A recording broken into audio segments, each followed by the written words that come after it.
Jeremias, capítulo 32. Dar-lhes-ei um só coração e um só caminho, para que me temam todos os dias, para seu bem e bem de seus filhos. Versículo 39. Certamente não há obra mais desafiadora do que a educação de filhos. Cada dia, pais e filhos entram em uma sala de aulas imprevisível, repleta de provas e de novos aprendizados. Há dias de aprovação e vitórias, mas há também aqueles de frustração e derrotas. Tem dias em que parece que tudo começa errado, mas no fim percebemos as oportunidades que nos foram dadas para o aperfeiçoamento de nosso caráter, assim como aqueles em que parece estar dando tudo certo, mas não deixam de ser provas a testar a nossa capacidade de reconhecer a mão de Deus em todas as coisas. O desejo constante do Senhor para o seu povo sempre foi o de nos unir num só propósito, num só pensamento, e isto inclui principalmente a educação doméstica. Encarcerado pela acusação de falar o que o rei e o povo não queriam ouvir, Jeremias ainda enfrentou o dilema de seguir uma estranha ordem de Deus. Ele teria de comprar uma propriedade campestre nas imediações de Jerusalém. Ora, para quem pregava que logo toda aquela terra seria invadida, destruída e desabitada, aquela seria uma atitude imprudente e até incoerente diante daqueles que o ouviam. Jeremias deve ter pensado que aquele negócio poderia causar ainda mais a invalidação de sua pregação. Pois como o profeta estaria adquirindo uma propriedade no lugar em que constantemente gritava e clamava violência e destruição? Jeremias capítulo 20, versículo 8. Não fazia sentido algum. Mas o profeta reconhecia a voz de Deus e o que dele procedia, e entendendo que isto era a palavra do Senhor, comprou o campo em Anatote, conforme todos os trâmites legais da época. Por mais que fosse inicialmente absurda, aquela compra representava a promessa do Senhor de que traria o seu povo de volta para casa. E não somente o traria de volta, como também trabalharia para o bem dos pais e dos filhos, colocando em seus corações o temor do Senhor. Aqueles que antes foram a causa da ira e da tristeza de Deus se tornariam um motivo de sua alegria. Aquele campo, portanto, significava a promessa de amor de um pai que não desiste de seus filhinhos. Existem momentos em que parece que a vontade de Deus não faz muito sentido dentro do contexto em que vivemos. Como Jeremias, desejamos que o Senhor nos esclareça o que para nós parece obscuro. Mas assim como o profeta reconheceu e cumpriu a vontade divina e só depois questionou, nesse sentido, a ordem dos fatores pode alterar o resultado.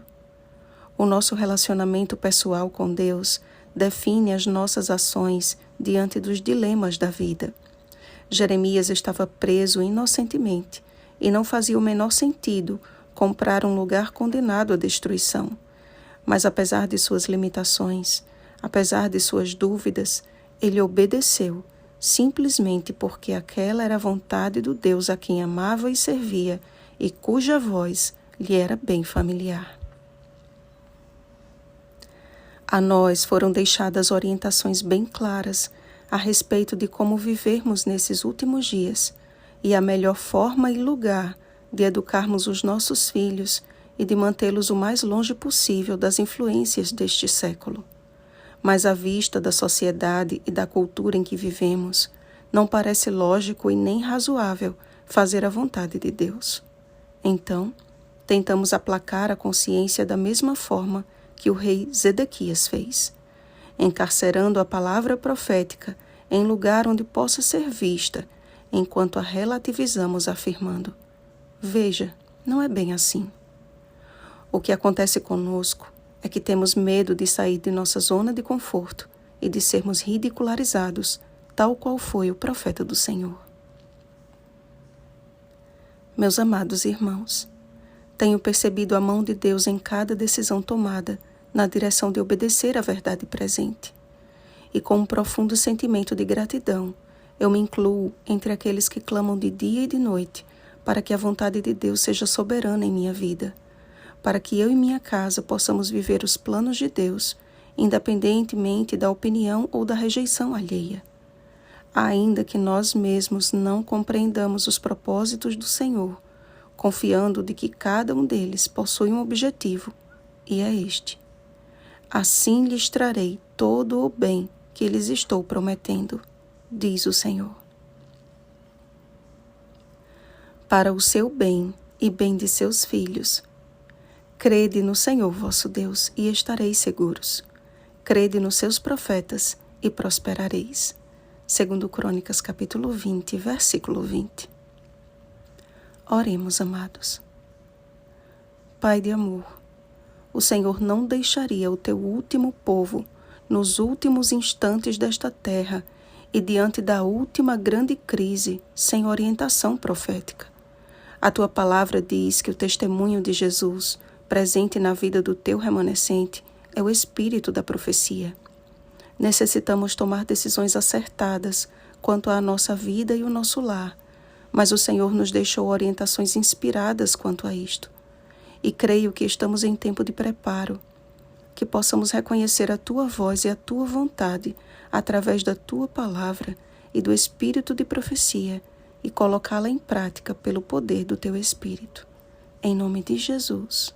Amém. Vigiemos e oremos. Bom dia, guiados pelo Espírito Santo. Oremos pelo batismo do Espírito Santo. Oremos uns pelos outros. Rosana Garcia Barros.